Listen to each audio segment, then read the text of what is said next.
Yeah, she didn't know enough. She came in that wondering, she had two lists of data, the two lists, banquet winner. So that's what would you call that, X or A? What do you call that one? And then, let's say, tell it to go into columns. So it goes over here. So there's the first list.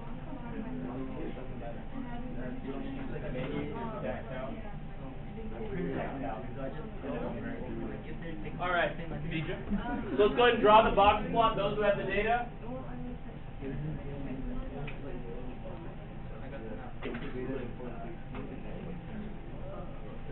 Okay, let me draw the box plots, folks. So let's draw our box plots. Here we go. So for the first group, I have a minimum of -5. Q1 is -3. Scoot down, okay. Are we good? Okay. 4 is the median, 11, and 18. I would call this calcium. And then we got to do the same for placebo. I don't really have the data on me. Yes, I do. The minimum is -11. Okay. It doesn't have to be like perfectly like parallel. That's okay. This is -3 still. This is -1. Is that right? Mm-hmm. This is 3, and this is 12. Okay. So let's see what we have here. This is placebo. So the placebo group has a spread of 13 over here and 12, sorry, and a 10 over here, right? So the distance from here to here is 10, -1 to -11. Distance from here to here is 13. That's pretty symmetrical. That's pretty symmetrical. So I would say placebo group is a, come on. Mm-hmm. So we used to talk about skew, left skew, right skew symmetrical. We said it's right skewed if the distance from median to max is bigger than median to min. So this graph is technically a little bit right skewed because the distance from here to here is 13. Distance from here to here is only 10. But 13, 10, pretty close.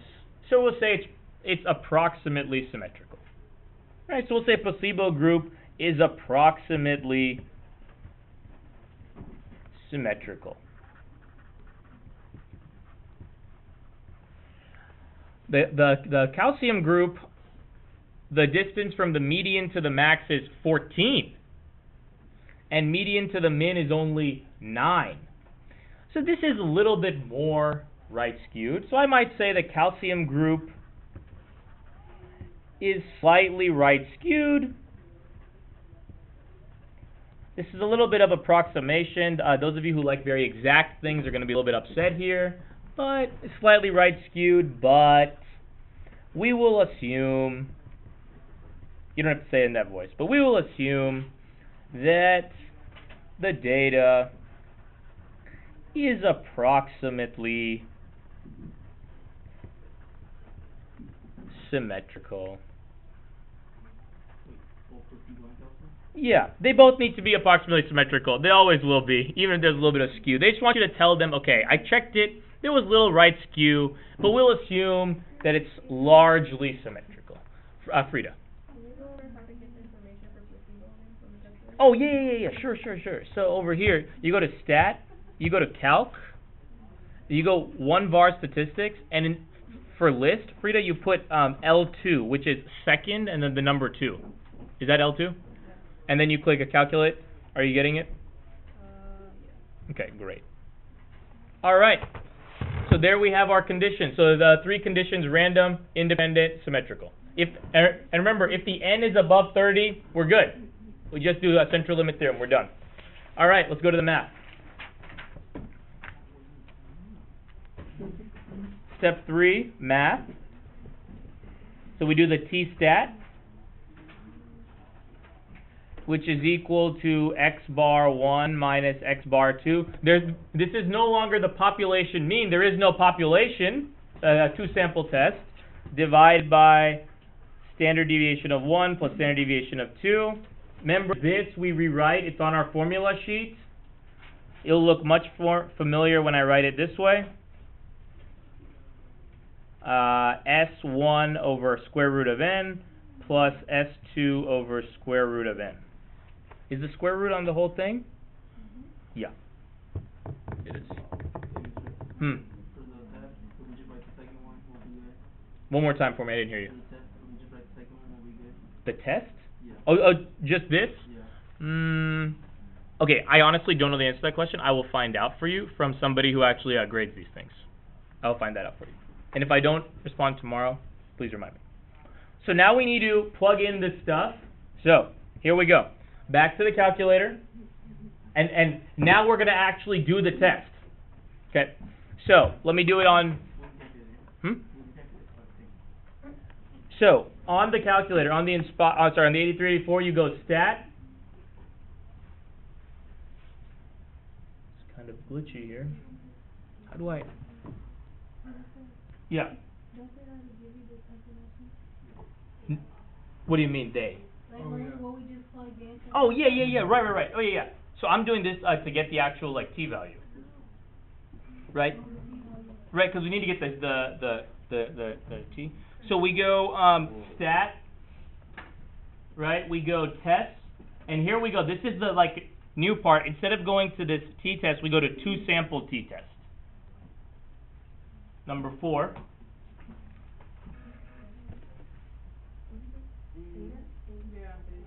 Huh? Yeah. And yeah, so I'm just doing it on the 83. I'm gonna switch to Inspire. So you do data. List 1 is L1. List 2 is L2. Frequency is 1. And the alternative is that the first one is bigger than the second one. We never do pooled, then we click calculate. We'll get some data. Let me do it on Inspire. Inspire, you return ourselves on. We go to menu, statistics, stat calc. Nope. Stat test. Two-sample t-test. Data, we click OK. And it says list 1 is in X for me. List 2 is in Y for me. Both frequencies are 1. The alternative is that the first one is bigger than the second one. It's not pooled. And I'm going to put the result in H so that it's way scooted to the right so it doesn't override any data. I'm going to click OK. There we have it.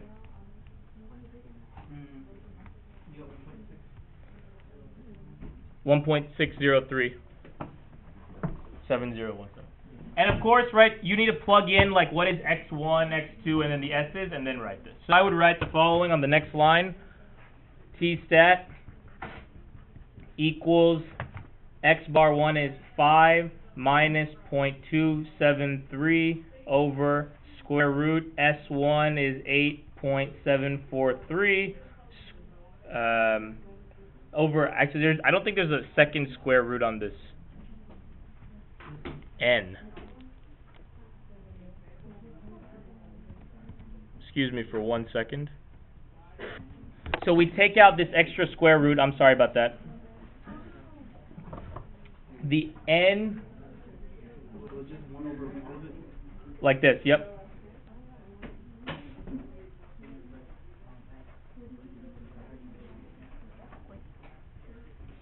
Like this.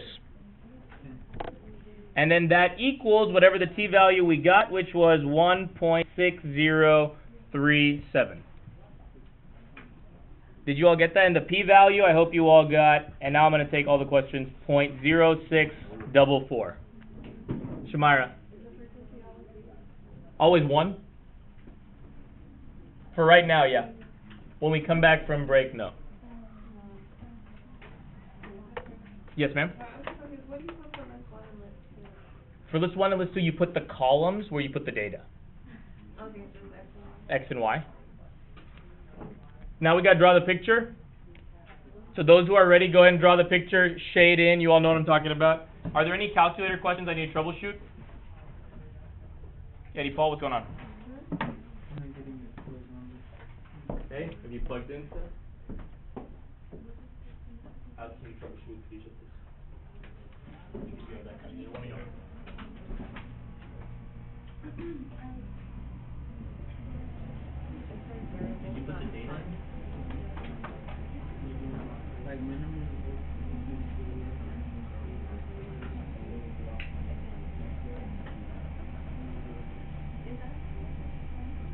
You didn't put in the -2 here. I don't know. The -2 is number 1. You didn't put in all the whole data. That's what we're gonna actually do. The army doesn't think flat. This is not the blood pressure, these are just all the people in the group, because there are 10 people, 1, 2, 3, 4, 5, 6, 7, 8, 9, 10. These are the 11 people, you didn't put all the data in. Put any letter to the right of where you are, like H. No, like just put like J, K, L, and then just scroll over and see it. Yes, correct. So those who are good, right, like draw the picture and like write the conclusion. Why did you draw the picture? You hear me? It is. Interrupted me. Where's your expedition? That look like nothing up there? Yeah, go back, go back. Where's the old one?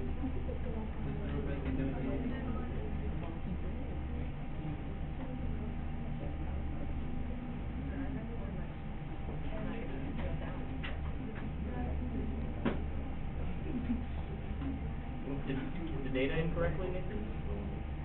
Did you get the same X bar as us? No, you didn't. The data did incorrectly. Folks, we gotta put the data in right, or else we're not gonna get the right stuff. So, let me finish up with the picture.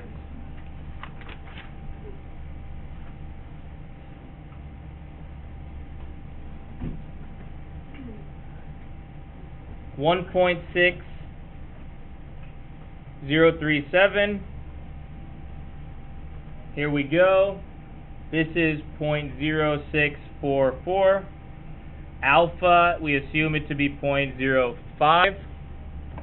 And now we say since the... Yeah. No, it wasn't two-tailed. No, that's two-sample. Two-tailed is when the alternative hypothesis does not equal. Yeah. Since the p-value equals 0.0644 is greater than 0.05, we failed to reject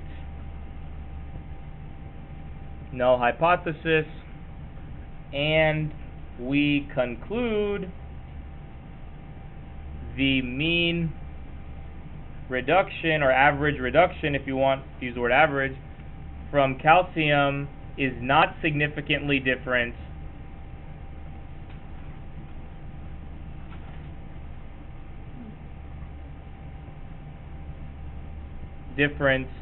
than placebo.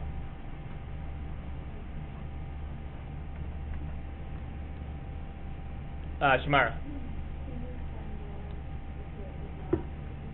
Yep, because the null hypothesis, if I go back, was that the calcium equals placebo. So I failed to reject, so another word for that is accept. So I accepted this. So I said that the calcium is not different than placebo.